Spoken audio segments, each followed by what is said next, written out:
In today's Money Watch, we are answering your money questions. Well, maybe not. We, more like CBS News business analyst Jill Schlesinger, who is a certified financial planner. She regularly gives advice on her Jill on Money podcast. And today we are lucky to have Jill right here to give us some good tips. Yes. And we're going to go into the money bag here. We're going to take a first question out. It's Mark from New York. He's a newish investor. He wants to know if the S&P 500 is a good or bad investment. So this is a complicated response because no investment is inherently good or bad. Okay. But what is the S&P 500? It's an index fund that replicates this index called the S&P 500, a broad array of 500 companies in the United States.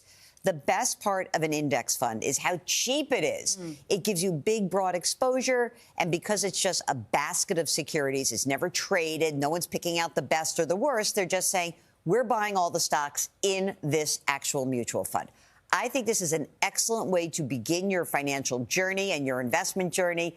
The thing is that if you only buy that one fund, you're on the roller coaster. It goes up, it goes down. So you may want to think about just adding one other kind of fund, maybe a bond fund, maybe a little cash to buffer the pain on the way down. All right, a little roller coaster there. All right, let's go to Lenny from Georgia. He wants to know, I have a large chunk of credit card debt. My bank has offered a $25,000 home equity loan at 9%. Should I do this and pay off my credit cards, which charges me 29%? Let me do the math. Yes. Okay, so what's interesting about this, though, I always want to know what happened that caused that credit card debt. So obviously, if you've got some equity in your home and you can get a home equity loan, it is way better. It'll be cheaper for you. But I also want to kind of make a pinky swear with you because I want to say, hey, you know what? You can't do this again. So if you're going to make the move and you're going to replace a lower interest kind of debt with, to get out of that credit card debt, make sure that we don't get back into credit card debt again because you won't have a second chance. But usually, yes, this is a very good way to reduce those monthly payments and get that debt paid off. All right, good sound advice. Let's go out west to Kim in New Mexico. She's 65. She's been struggling with her health.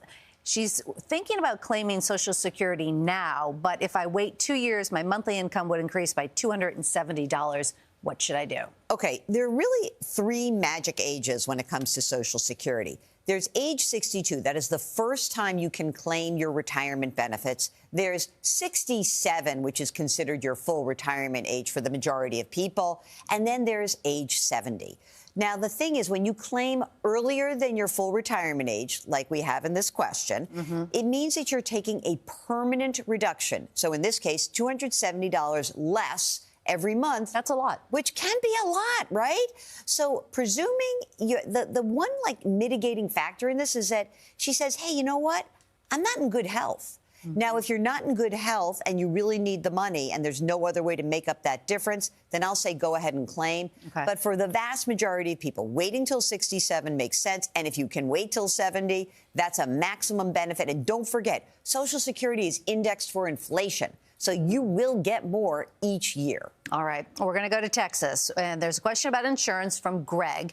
He wants to know, when does an umbrella policy make sense? Most of our money is in retirement accounts. Okay, so an umbrella policy is sort of this excess protection. So if something happened that was bad. So let's say you're doing a project in your house. A contractor falls down.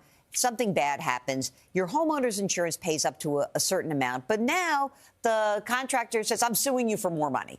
And if you have an umbrella policy, it will cover that. You can usually tack on an umbrella policy onto a homeowner's, an auto, an RV, a boat insurance policy. The thing is that was critical here was about retirement money. And then why I say that is that retirement assets are protected against litigation. So you don't really have to worry someone's going to go after your retirement account. By the way, this is how O.J. Simpson was protected. A lot of his money was in the NFL 401k plan. So when he lost his civil suit, they couldn't go after that. Oh, interesting. So if you can get an umbrella policy, they're usually pretty cheap. I'd go for it, but it's not necessary in this particular instance. Okay, you're on a roll. We got time for one last question. Aaron from Seattle writes, I'm a widow and my husband left behind a stack of savings bonds.